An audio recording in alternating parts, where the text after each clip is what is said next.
This is Precision, Perspectives on Children's Surgery from Ann and Robert H. Lurie Children's Hospital of Chicago.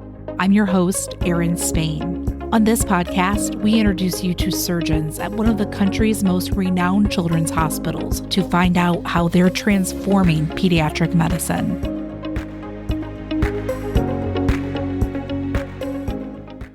Every year, Lurie Children's Department of Anesthesiology administers almost 30,000 anesthetics to treat children with all types of conditions. Lurie Children's pediatric anesthesiologists are crucial for ensuring positive surgical outcomes and promoting optimal recovery in patients. Here to discuss the innovative ways the department provides surgical anesthesia from fetal surgery to routine ear tubes is Dr. Olutoyin Olutoye, the Anesthesiologist-in-Chief and Chair of the Department of Pediatric Anesthesiology at Lurie Children's.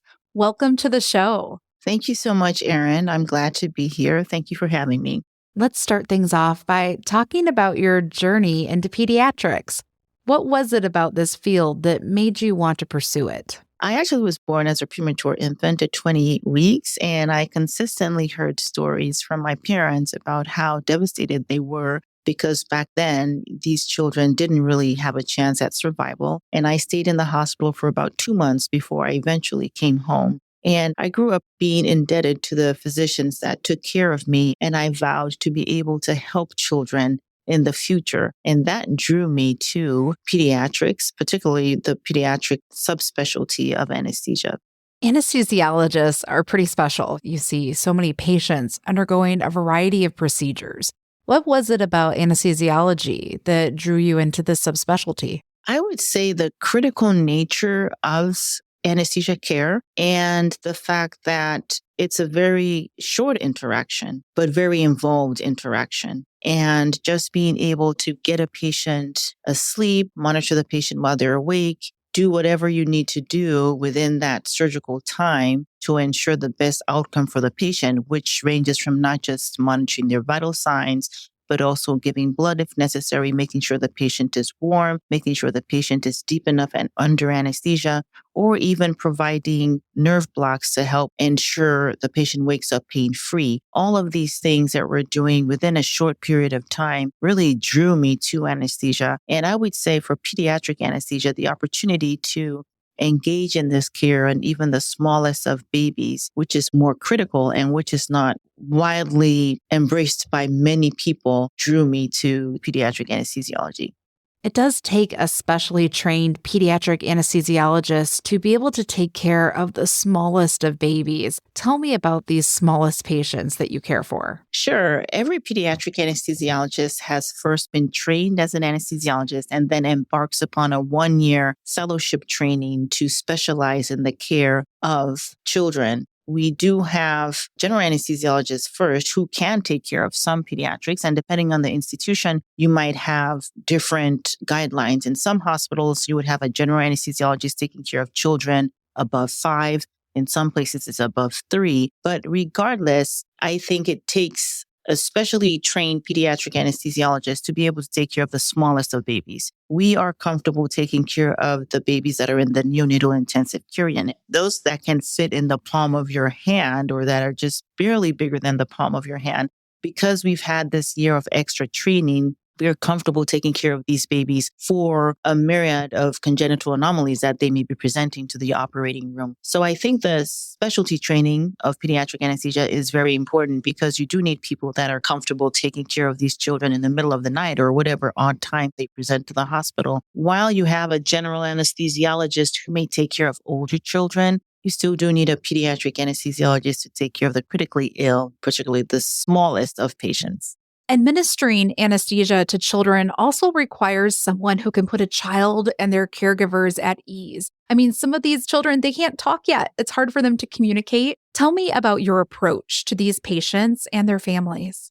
Most of the parents, as you can imagine, come to the hospital very apprehensive and anxious about what this entails, what this care means for their child. So when I walk into a room, the first thing I do is introduce myself to the family and tell them what I do. Namely, I'm the anesthesiologist who will be caring for your child. And I ask up front, do they have any questions I can answer before I go into the process and what to expect? And from there, a lot of them will tell you what's been bothering them on their drive into the hospital or stories that they've heard they're concerned about. So once I address those, I then move on to the process, telling them what to expect from the time I'm speaking to them until the time I leave. And then when I come back to pick up their child ready for surgery. And in that process of going step by step, of course, they may have questions and then I stop and answer the questions as well. Not only do I talk to the parents, depending on the age of the child, I also try to quickly establish rapport with the child, see if I can catch the child's attention, if the child will give me high five. And depending on how they interact with me, I would then be informed as to whether or not this child needs some pre-medication to kind of make them a little drowsy so they're not as anxious when we separate, or if the child will benefit from interacting with our child life specialists who engage the children in toys or games and even show the children a little bit of what they'll be doing once they get into the operating room. And sometimes we may not need anything at all. If the child is very playful and engaged and I feel the child would separate easy, then I would realize and conclude that we don't need any additional aid in getting us back to the operating room. You mentioned a couple of key players on your team. Child life specialists are one of them. Explain everyone that is involved in your team and how each player helps make things go very smoothly. The members of our team, in addition to the child life specialists, include the preoperative nurses who admit the children to the pre-op holding area before surgery. They usually go through the patient's charts. We may have children who have recommendations from the hematologist to receive a certain medication. These nurses would identify this order and work with the anesthesiologist to make sure that this medicine is received before the patient goes back into the operating room. Tell me about your leadership of this team. How do you talk to your folks to get everyone on the same page and create a culture that's very welcoming and warming for the parents and patients?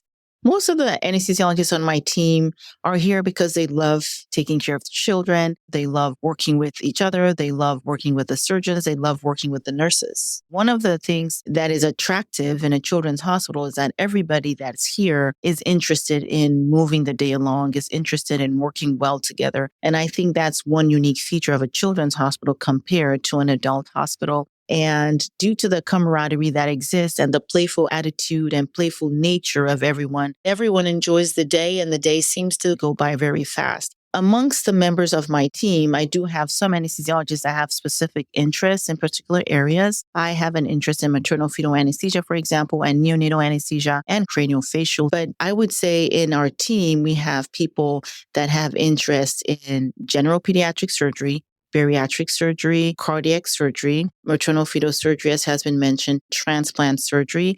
And we also have some that are interested in placing or performing regional nerve blocks, and those help alleviate pain during the surgery and after the surgery. We do have little teams in our big department of faculty that readily provide care for children in these areas. They write papers on pertinent findings in these areas, collaborate with other colleagues outside the institution on work under that umbrella. I think it's a good mix of people doing different things and those pursuing things that are of specific interest to them. You've already alluded to some of this, but there are many nuances of taking care of children before, during, and after surgery. Can you walk me through some of those nuances that parents might not think of? For the older child, I would say the biggest thing is gaining the child's confidence really quick before you get into the operating room. And once we get into the operating room, you'd want to continue to engage the child as they breathe in anesthesia gas. We playfully place a fragrance on the mask, ask them what flavor they want.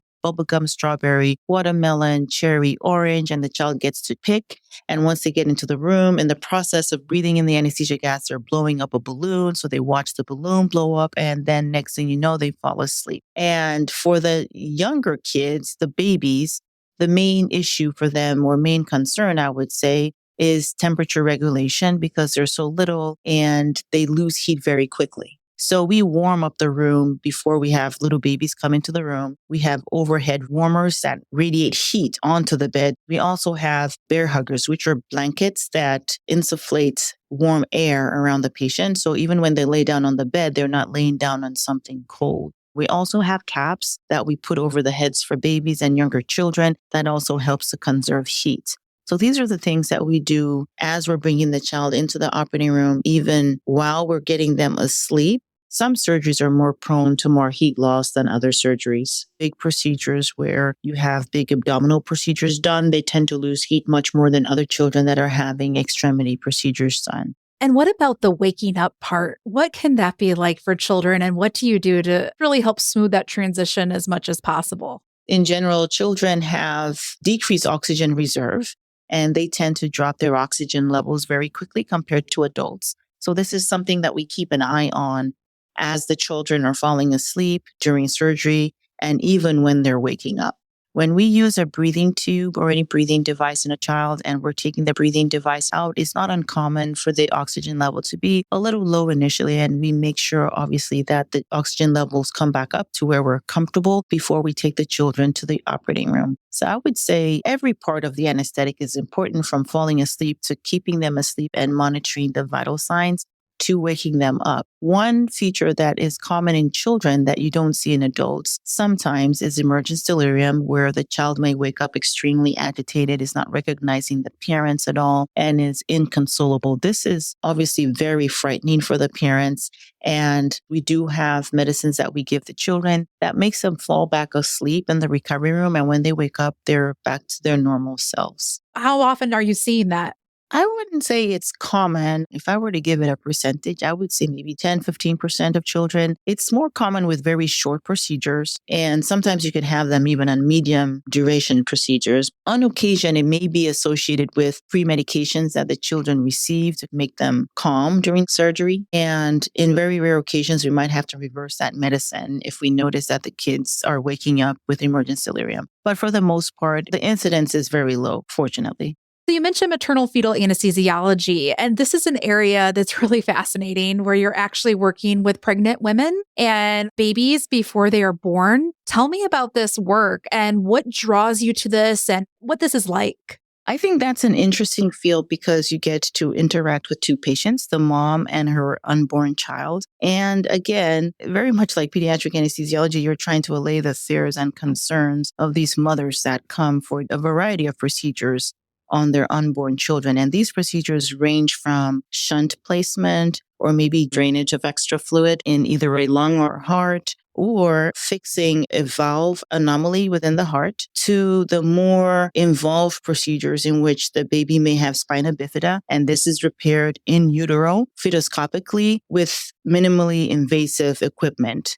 Or it could be open where the baby's back is positioned such that the surgeons can easily repair it, and then they close the mother back up. And we also have instances where the babies may have difficulty breathing when they're born, either due to a large mass around the neck or a mass in the mouth. And these babies are monitored until they're close to term. And then they're delivered in a controlled situation in which they're partially delivered and an airway is established such that when the baby is completely separated from mom, the baby is breathing with the help of a breathing tube, which is almost always necessary if there's an anomaly obstructing the airway. So the child is delivered with an artificial airway, a breathing tube, instead of having to struggle to breathe when they're born because of a mass.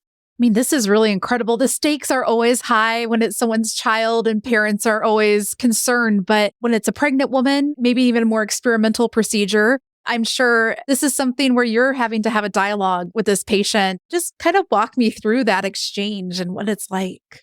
The minimally invasive procedures are interesting because the mothers are sedated for the most part. So many times you have to talk them through what's going on.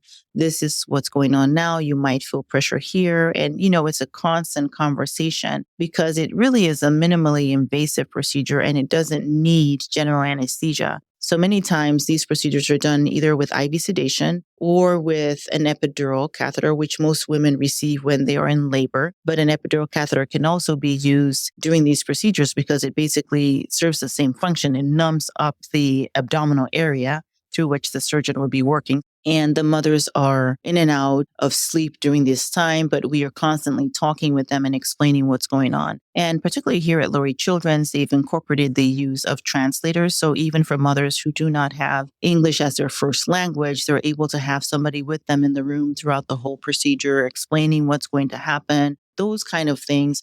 help allay the mom's anxiety and also help the procedures occur smoothly. So, you're also interested in the effect of pediatric obesity on the efficacy of anesthesia drugs. Tell me about this topic and how you're studying it. We have an increased number of children that are obese presenting to the operating room. And this is a reflection of what's happening in our society in general. And the question comes up, how exactly do you dose medications in this group of patients? Do you dose it on the actual body weight? Or do you consider the ideal body weight? A lot of times when the children show up, we have just their actual body weights to deal with, and that's what's put in the chart. So I decided to look at propofol, which is a drug that we commonly use in the operating room, and to try to figure out what the dosing of propofol should be in obese children. And we actually found that using the actual weight of a child, we needed a lower dose of propofol to induce unconsciousness, which is not intuitive. You would think you would need a higher dose. So this information has been helpful, and I use that in my practice when caring for children that are obese. It's very important for people to realize that the actual weight should not necessarily be utilized when we're administering drugs to patients, and each class of drugs has a different desired dose to use in an obese patient. So, you've published about this. Is this something that's been embraced by fellow colleagues around the country? It is one, yes. So there are many different publications on pediatric obesity and the drugs that we use. In Europe, they use a lot of target-controlled infusions where they infuse the medication to the desired effect in different patients. We don't have that exact methodology here in the United States, but the consideration for the dosing of the drug is utilized by many people in their different practice. Are there any other concerns when it comes to caring for a child with obesity who is about to undergo surgery? There are quite a few, actually. When children are obese, sometimes their airways can be affected. It could be difficult to secure an airway in these children, in which case we might need video laryngoscopy to secure the airway. And video laryngoscopy just means equipment that can actually show you a video as you're trying to put in a breathing tube into the child. And that is just at the beginning, getting the child asleep. Sometimes these children come with comorbidities, so they have other conditions that are related to obesity. Some of them have obstructive sleep apnea, which is disturbed sleep pattern. They hold their breath when they're sleeping and they have pauses in their sleep. And this makes the children very sensitive to pain medication. So if they're coming for big surgeries, one consideration would be to try to use regional nerve blocks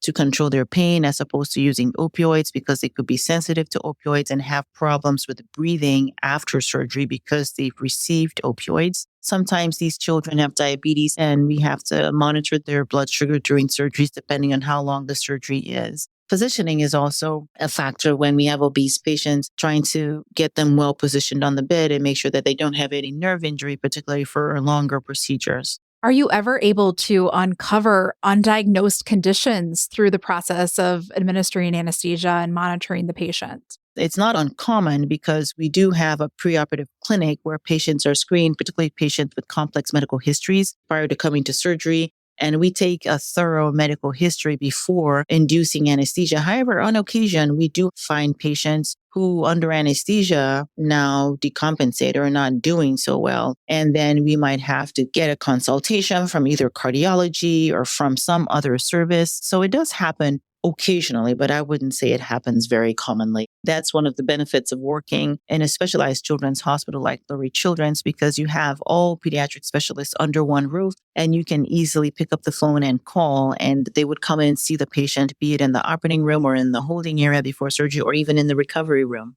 Are there any other innovations or research that your department is focused on that you'd like to share? One area of research that is being embarked upon now is the use of simulation in training of residents. Many times we have residents come over to Lurie Children's for their pediatric anesthesia rotation, and they are engaged in procedures that they may not have ever experienced before. One of them is placing a caudal block, which is medicine in the epidural space, kind of like an adult. But in the children, we put them in a lower area called the sacral hiatus, and many of them are just seeing this for the first time. So simulation will be a process by which they get to practice this on mannequins before they actually start their rotation, with the hope of getting them familiar with it, getting them more comfortable with the process so they know what they're doing when they're actually trying it on human beings. And I think that's an excellent idea. So, as we are wrapping up today, for all the parents listening, what would you like to say to them? And what would you like them to know about pediatric anesthesiology at Lurie Children's? I would like the parents to know that pediatric anesthesiology at Lurie Children's is as great as you're going to get it anywhere. It is a place that you have the best pediatric anesthesiologists, and we do have pediatric CRNAs as well, certified registered nurse anesthetists that work hand in hand with us here at Lurie Children's. We have a plethora of consultants that are specialized in different areas related to childcare. We take your children coming in for the most simple procedures like ear tubes to the most complex procedures like cardiac surgery or craniofacial surgery. And everybody is trained to take care of these patients. Everybody has had the special training, be it in pediatric anesthesiology or pediatric cardiac anesthesiology. It definitely is a one-stop shop, and I would highly recommend any parent whose child needs surgery in the Chicagoland area to definitely give Lurie Children's pediatric anesthesiology a try. Well, thank you so much. This was such a comprehensive view of everything offered, and I'm sure it puts a lot of parents' minds at ease. Thank you so much, Erin. I appreciate your time. For more information, including how to make a referral or an appointment, visit luriechildrens.org.